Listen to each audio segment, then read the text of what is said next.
शिवानी प्रकरणाच्या पार्श्वभूमीवर जळगाव जामोद येथे आमदार रोहित पवार यांची पत्रकार परिषद. त्यांनी त्यांच्या शब्दात मांडलेली प्रतिक्रिया आपण सविस्तर बघूया. जामोद या नावाच्या तालुक्यामध्ये सपकाळ साहेब असतील, शिंगणे साहेब असतील, आमचे जिल्हाध्यक्ष पाटील साहेब असतील आणि सर्वच आमचे या जिल्ह्याचे पदाधिकारी, या तालुक्याचे पदाधिकारी, सर्व पक्षाचे सामाजिक कार्यकर्त्यांपासून नागरिकांपर्यंत आज आम्ही या ठिकाणी आलेलो. त्याचं कारण असं, 26 एप्रिल रोजी या तालुक्यामध्ये एका 25 ते 30 वर्षाच्या मुलीचं शव त्या ठिकाणी सापडलं. तिचा गळा कापला होता, तिचा चेहरा जो होता तो जाळण्यात आला होता, त्याच्यावर कुठेही स्किन राहिली नव्हती, नुसतं हाडच तिथं होती आणि वरचा जो भाग असतो, जो आपल्या कमरेच्या वरचा भाग, तो पूर्णपणे जाळला गेला होता. आणि मग 26 एप्रिलला ही घटना सापडल्यानंतर पोलिसांचा या बाबतीतला तपास सुरू झाला. एसपी साहेब, अडिशनल एसपी याच्यात लक्ष देऊन होते असं आम्हाला त्या ठिकाणी कळलं. त्यांनी तिथं त्या धरणाजवळ जाऊन तिथं व्हिजिट सुद्धा तिथं केली आणि व्हिजिट केल्यानंतर मग नंतर बराच तपास झाल्यानंतर त्या ठिकाणी मध्य प्रदेश या राज्यामध्ये नजीकच्या एका गावामध्ये, म्हणजे इथून 100 किलोमीटर असणाऱ्या गावामध्ये एका वडिलांनी आपली मुलगी ही बेपत्ता झाली अशी कंप्लेंट पोलीस स्टेशनमध्ये मध्य प्रदेशमध्ये दिली होती.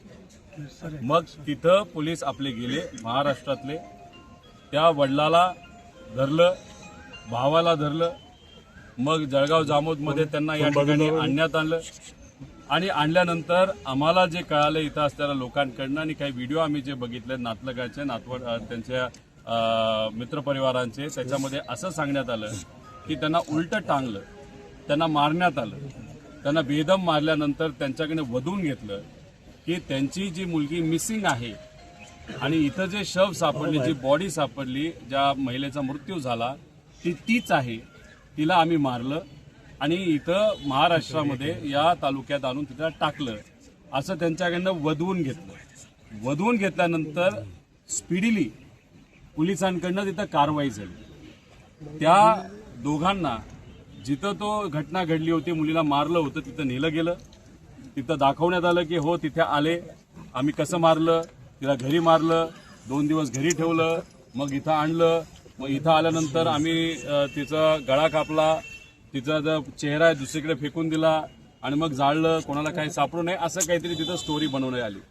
आता तुम्ही जर बघितलं तर 28 मे पर्यंत पोलिसांनी सगळ्या गोष्टी जसं प्लॅन केल्या होत्या तसंच चालू राहिल्या. पण 28 मे रोजी जी खरी मुलगी आहे त्या वडिलाची, मध्य प्रदेशमधल्या जो काही आदिवासी समाजाचा जो बाप होता त्याची जी खरी मुलगी आहे ती पोलीस स्टेशनला आली. कारण तिच्याकडे सोशल मीडियावर गेलं की तिच्या वडिलाला आणि भावाला जी बाई जिवंत आहे, जी मुलगी जिवंत आहे, तिच्या मर्डरसाठी त्यांना फाशीची शिक्षा दिली जाईल अशी परिस्थिती त्या ठिकाणी आली. ती मुलगी आल्यानंतर पोलिसांचे धाबे दणाणले आणि मग कुठेतरी जी केस पूर्ण केली गेली होती, आदिवासी समाजातल्या, गरीब समाजातल्या लोकांना इथं आणलं गेलं, त्यांना मारलं, भीती दाखवली आणि त्यांना वधून घेतलं की त्यांनीच तो मर्डर केला, हे सगळं कुठेतरी समोर आलं. या घटनाक्रम तुम्ही आणि आपण सगळ्यांनी त्या ठिकाणी समजून घेतला पाहिजे. म्हणजे गुन्हा सिद्ध होण्यापूर्वीच गरीबाला, आदिवासी समाजाच्या लोकांना गुन्हेगार पोलिसांकडनं ठरवण्यात आलं. त्याला लागणारे सगळे पुरावे हे तिथं खोटे बनवण्यात आलं आणि या गरीब कुटुंबातल्या आदिवासी लोकांना त्या गुन्ह्यामध्ये अडकवलं. आणि मग हे जी काही प्रक्रिया आपल्या या महाराष्ट्रामध्ये त्या ठिकाणी झाली ती अतिशय दुर्दैवी आहे. त्याचं कारण एक पिक्चर तुम्ही आणि आपण सगळ्यांनी बघितला असेल, जय भीम नावाचा. हा जर कोणी बघितला नसेल तर तुम्ही बघा. ह्या घटना बऱ्याच राज्यांमध्ये होतात आणि खऱ्या घटनांवर बनवलेला पिक्चर हुबेहूब तशीच गोष्ट आपल्या महाराष्ट्रामध्ये जर होत असेल तर उद्या जाऊन आम्ही लोकांसाठी त्या ठिकाणी लढतो. सामान्य लोक त्यासाठी लढत असतात, आंदोलन करत असतात आणि मग या लोकांना खोटे तिथं पुरावे दाखवून जर कैद केलं गेलं, त्यांच्यावर कारवाई केली गेली तर ही प्रथा ही बरी नाही. त्यामुळे आम्ही इथं पोलीस स्टेशनला आल्यानंतर आयजी साहेबांशी बोललो, एसपी साहेबांशी बोललो आणि हा जो आदिवासी समाजावर, गरीब लोकांवर दबाव टाकून जे सगळे काही पुरावे बनवले जातात, त्यांना जेलमध्ये टाकलं जातं, या सगळ्यावर खोलात चर्चा होणं, तपास होणं हे अतिशय महत्त्वाचं. याच्या जे जे कोणी जबाबदार आहेत त्यांच्यावर पूर्णपणे कारवाई झाली पाहिजे, त्यांना पोलीस डिपार्टमेंटमध्ये ठेवलं नाही गेलं पाहिजे अशी आमच्या सगळ्यांची मागणी आहे. त्याच्याबरोबर अनेक इतर काही विषय जे आपल्याला आमचे सपकाळ साहेब असतील आणि शिंगणे साहेब हे तुम्हाला सांगतीलच.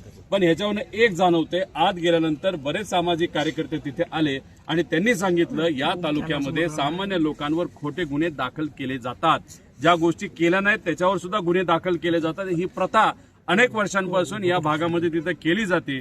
त्यामुळे हे जे काही आदिवासी समाजावर झालेला अन्याय, गरिबावर झालेला अन्याय, अशा पद्धतीने ज्या गोष्टी पिक्चरमध्ये दाखवल्या तशाच गोष्टी इथं जर घडत असतील तर ही गोष्ट सोपी नाही, साधी नाही, अतिशय मोठा गुन्हा आहे. त्यामुळे या गुन्ह्यात जे जे कोणी अधिकारी जबाबदार असतील त्यांना तुम्ही तिथं कारवाई झालीच पाहिजे, त्यांना तिथं जेलमध्ये पण टाका, कारवाई जी काय करायची करा, पण हे होणं बरोबर नाही. त्यामुळे आज जे आपले राज्याचे मुख्यमंत्री साहेब आहेत ते बिझी असतात आणि त्यांच्याकडे होम डिपार्टमेंट आहे, त्यामुळे होम डिपार्टमेंटसाठी त्यांना वेळ मिळत नाही.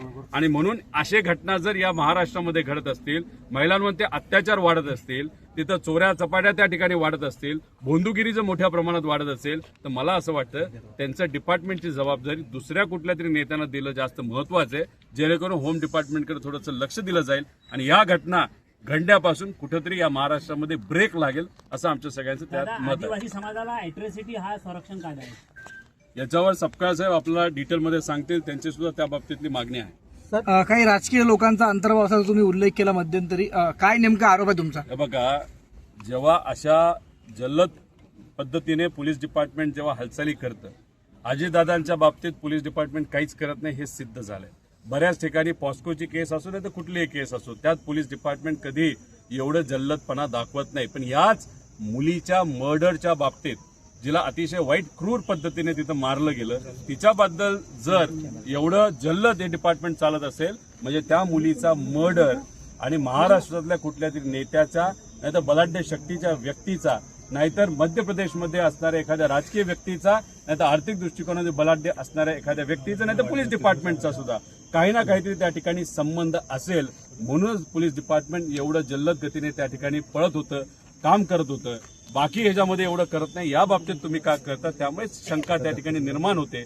पोलिसांना आम्ही विचारलं की तिथं जे काही वेपन सापडलं, ज्याने त्या मुलीचा मर्डर केला गेला, गळा कापला गेला, त्याच्यावर कोणाचे ठसे आहेत का? ते म्हणले नाहीत. मग आम्ही विचारलं त्या मुलीवर बलात्कार, अत्याचार त्या ठिकाणी झाला, त्याचे काही पुरावे आहेत? ते आमच्यापर्यंत पोहोचला नाही, अजून आम्हाला माहीत नाही. त्यात आम्ही म्हणालो की ठीक आहे, आता त्या मुलीचे जे DNA असतो तो वडिलांशी चेक केलाय का, बाई तुम्ही क्रॉस व्हेरीफाय केलं का? नाही, ते पण नाही केलं. मग हे सगळ्या गोष्टी न करता सुद्धा तुम्ही एखाद्या गरीबाला डायरेक्ट क्रिमिनल त्या ठिकाणी बनवलं, तुम्ही सिद्ध केलं नाही तर प्रूव्ह केलं आणि त्याला मात्र फाशीवर त्या ठिकाणी लटकवत असतात. हा गरिबावर, आदिवासी समाजावर, सामान्य लोकांवर झालेला अन्याय आहे. इथं जर ह्या गोष्टी होत असतील तर महाराष्ट्राच्या कुठल्याही डिपार्टमेंटमध्ये ह्या होऊ शकतात अशी भीती आम्हाला त्या ठिकाणी वाटते. खालच्या कर्मचाऱ्यावर कारवाई केली जाते, आपण काही मोठ्या